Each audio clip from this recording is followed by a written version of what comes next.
বন্ধুরা, চলে এলাম আবার একটা রেসিপি নিয়ে। আজকে আমার রেসিপি হলো মাছের ঝাল।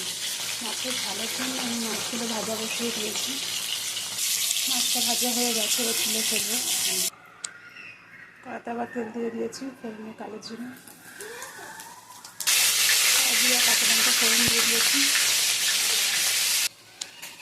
মশলাগুলো আমি অ্যাড করে দিয়েছি। মশলার মধ্যে আমি এখানে পেঁয়াজ বাটা, পেঁয়াজের পেস্ট, টমেটোর পেস্ট, আদা রসুন, কাঁচা লঙ্কা একসাথে বেটে দিয়েছি, জিরের গুঁড়ো, হলুদের গুঁড়ো, স্বাদ অনুযায়ী লবণ আর কাশ্মীরি গুঁড়ো লঙ্কা। এবার ভালো করে ভাজবো যতক্ষণ না মশলা থেকে তেল ছেড়ে দিচ্ছে।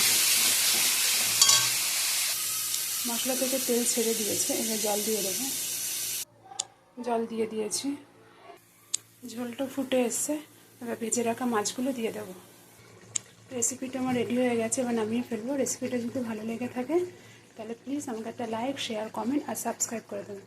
আর বন্ধুরা প্লিজ আমার পাশে থাকুন, আমি তো আপনাদের পাশে সবসময় আছি আর থাকবো।